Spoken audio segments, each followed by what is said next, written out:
जय श्री राम। यहाँ तक की रामायण कथा मैं कह चुकी हूँ। आगे की कथा इस प्रकार है। रावण मूर्छा, रावण यज्ञ विध्वंस, राम रावण युद्ध। यह देखकर पवन पुत्र हनुमान जी कठोर वचन बोलते हुए दौड़े। हनुमान जी के आते ही रावण ने उन पर अत्यंत भयंकर गुस्से का प्रहार किया। हनुमान जी घुटने टेक कर रह गए, पृथ्वी पर गिरे नहीं और फिर क्रोध से भरे हुए संभल कर उठे। हनुमान जी ने रावण को एक घूसा मारा। वह ऐसा गिर पड़ा जैसे वज्र की मार से पर्वत गिरा हो। मूर्छा भंग होने पर फिर वह जागा और हनुमान जी के बड़े भारी बल को सराहने लगा। मेरे पौरुष को धिक्कार है और मुझे भी धिक्कार है जो हे देवद्रोही, तू अब भी जीता रह गया। ऐसा कहकर और लक्ष्मण जी को उठाकर हनुमान जी श्री रघुनाथ जी के पास ले आए। यह देखकर रावण को आश्चर्य हुआ। श्री रघुवीर ने कहा, हे भाई, हृदय में समझो, तुम काल के भी भक्षक और देवताओं के भी रक्षक हो। ये वचन सुनते ही कृपालु लक्ष्मण जी उठ बैठे। वह कराल शक्ति आकाश को चली गई। लक्ष्मण जी फिर धनुष बाण लेकर दौड़े और बड़ी शीघ्रता से शत्रु के सामने आ पहुंचे। फिर उन्होंने बड़ी ही शीघ्रता से रावण के रथ को चूर चूर कर और सारथी को मार कर उसे व्याकुल कर दिया। 100 बाणों से उसका हृदय भेद दिया, जिससे रावण अत्यंत व्याकुल होकर पृथ्वी पर गिर पड़ा। तब दूसरा सारथी उसे रथ में डालकर तुरंत ही लंका को ले गया। प्रताप के समूह श्री रघुवीर के भाई लक्ष्मण जी ने फिर आकर प्रभु के चरणों में प्रणाम किया। वहां रावण मूर्छा से जागकर कुछ यज्ञ करने लगा। वह मूर्ख और अत्यंत अज्ञानी हठवश श्री रघुनाथ जी से विरोध करके विजय चाहता है। यहाँ विभीषण जी ने सब खबर पाई और तुरंत जाकर श्री रघुनाथ जी को कह सुनाई कि हे नाथ, रावण एक यज्ञ कर रहा है। उसके सिद्ध होने पर वह अभागा सहज ही नहीं मरेगा। हे नाथ, तुरंत वानर योद्धाओं को भेजिए जो यज्ञ का विध्वंस करे, जिससे रावण युद्ध में आवे। प्रातःकाल होते ही प्रभु ने वीर योद्धाओं को भेजा। हनुमान और अंगद आदि सब प्रधान वीर दौड़े। वानर खेल से ही कूद कर लंका पर जा चढ़े और निर्भय होकर रावण के महल में जा घुसे। जो ही उसको यज्ञ करते देखा तो ही सब वानरों को बहुत क्रोध हुआ। उन्होंने कहा, अरे ओ निर्लज्ज, रणभूमि से घर भाग आया और यहाँ आकर बगुले का सा ध्यान लगाकर बैठा है। ऐसा कहकर अंगद ने लात मारी, पर उसने इनकी ओर देखा भी नहीं। उस दुष्ट का मन स्वार्थ में अनुरक्त था। जब उसने नहीं देखा तब वानर क्रोध करके उसे दांतों से पकड़कर लातों से मारने लगे।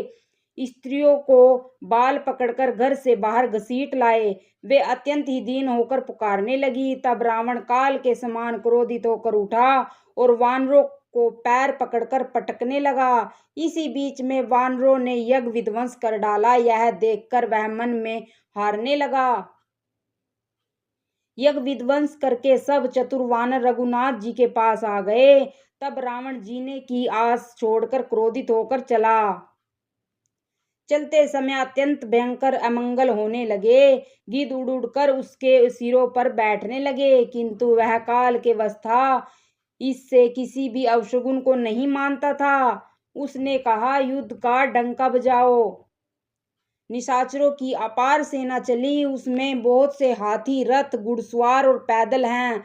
वे दुष्ट प्रभु के सामने कैसे दौड़े, जैसे पतंगों के समूह अग्नि की ओर दौड़ते हैं। इधर देवताओं ने स्तुति की, हे श्री राम जी, इसने हमको दारुण दुख दिए हैं, अब आप इसे न खेलिए। जानकी जी बहुत ही दुखी हो रही हैं। देवताओं के वचन सुनकर प्रभु मुस्कुराए। फिर श्री रघुनाथ जी ने उठकर बाण सुधारे। मस्तक पर जटाओं के जूड़े को कस कर बांधे हुए है। उसके बीच बीच में पुष्प गूथे हुए शोभित हो रहे हैं। लाल नेत्र और मेघ के समान श्याम शरीर वाले और संपूर्ण लोकों के नेत्रों को आनंद देने वाले हैं। प्रभु ने कमर में फेंटा और तरकस कस लिया और हाथ में कठोर सारंग धनुष ले लिया। प्रभु ने हाथ में सारंग धनुष लेकर कमर में बाणों की खान सुंदर तरकस कस लिया। उनके भुज दंड पुष्ट हैं और मनोहर चौड़ी छाती पर ब्राह्मण के चरण का चिन्ह शोभित है। तुलसीदास जी कहते हैं, जो ही प्रभु धनुष बाण हाथ में लेकर फिराने लगे तो ही ब्रह्मांड दिशाओं के हाथी कच्छप शेष जी पृथ्वी समुद्र और पर्वत सभी डगमगा उठे। भगवान की शोभा देखकर देवता हर्षित होकर फूलों की अपार वर्षा करने लगे और शोभा शक्ति और गुणों के धाम करुणा निदान प्रभु की जय हो जय हो जय हो ऐसे पुकारने लगे। इस बीच में निशाचरों की अत्यंत घनी सेना कसमसाती हुई आई। उसे देखकर वानर योद्धा इस प्रकार सामने चले जैसे प्रलय काल के बादलों के समूह हों। बहुत से कृपालु और तलवारें चमक रही हैं, मानो दसों दिशाओं में बिजलियां चमक रही हों। हाथी रथ और घोड़ों का कठोर चिंगाड़ ऐसा लगता है मानो बादल भयंकर गर्जना कर रहे हों। वानरों की बहुत सी पूंछें आकाश में छाई हुई हैं, मानो सुंदर इंद्रधनुष उदय हुए हो। धूल ऐसी उड़ रही है मानो जल की धारा हो। बाण रूपी बूंदों की अपार वृष्टि हुई है। दोनों ओर से योद्धा पर्वतों का प्रहार करते हैं, मानो बारंबार वज्रपात हो रहा हो। श्री रघुनाथ जी ने क्रोध करके बाणों की जड़ी लगा दी। राक्षसों की सेना घायल हो गई।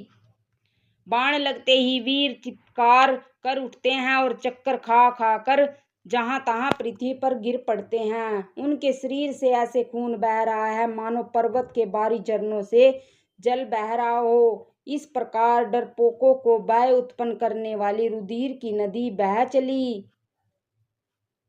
डरपोकों को भय उपजाने वाली अत्यंत अपवित्र रक्त की नदी बह चली। दोनों दल उसके दोनों किनारे हैं। रथ रेत है और पहिए भंवर हैं। वह नदी बहुत भयावनी बह रही है।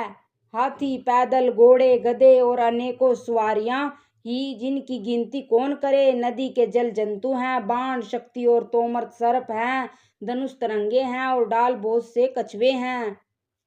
वीर पृथ्वी पर इस तरह गिर रहे हैं मानो नदी किनारे के वृक्ष ढह रहे हों। बहुत ही मज्जा बह रही है। वही फैन है डरपोक। जहां इसे देखकर डरते हैं वहां उत्तम योद्धाओं के मन में सुख होता है। भूत पिशाच और बेताल बड़े बड़े जोटों वाले महान भयंकर जोटिंग में प्रमथ उस नदी में स्नान करते हैं। कौवे और चील भुजाएं लेकर उड़ते हैं और एक दूसरे से छीन कर खा जाते हैं। एक कहते हैं, अरे मूर्ख, ऐसी सस्ती है फिर भी तुम्हारी दरिद्रता नहीं जाती। घायल योद्धा तट पर पड़े कराह रहे हैं मानो जहां तहां अर्ध जल पड़े हों।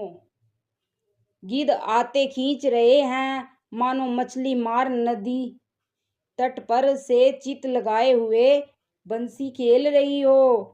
बहुत से योद्धा बहे जा रहे हैं और पक्षी उन पर चढ़े चले जा रहे हैं मानो वे नदी में नवारी खेल रहे हों। योगनियां खपरों में भर भर कर खून जमा कर रही हैं। भूत पिशाचों की स्त्रियां आकाश में नाच रही हैं। चामुंडाएं योद्धाओं की खोपड़ियों का करताल बजा रही हैं और नाना प्रकार से गा रही हैं। गिद्धड़ों के समूह कट कट कर शब्द करते हुए मुर्दों को काटते खाते हुआ करते और पेट भर जाने पर एक दूसरे को डांटते हैं। करोड़ों दड़ बिना सिर के घूम रहे हैं और सिर पृथ्वी पर पड़े जय जय बोल रहे हैं। मुंड जय जय बोलते हैं और प्रचंड रुंड बिना सिर के दौड़ते हैं। पक्षी खोपड़ियों में उलझ उलझ कर परस्पर लड़े मरते हैं। उत्तम योद्धा दूसरे योद्धाओं को ढहा रहे हैं। श्री रामचंद्र जी बल से दर्पित हुए वानर राक्षसों के झुंडों को मसले डालते हैं। श्री राम जी के बाण समूह से मरे हुए योद्धा लड़ाई के मैदान में सो रहे हैं। रावण ने हृदय में विचारा कि राक्षसों का नाश हो गया। मैं अकेला हूँ और वानर भालू बहुत हैं, इसलिए मैं अब अपार माया रचूं। जय श्री राम।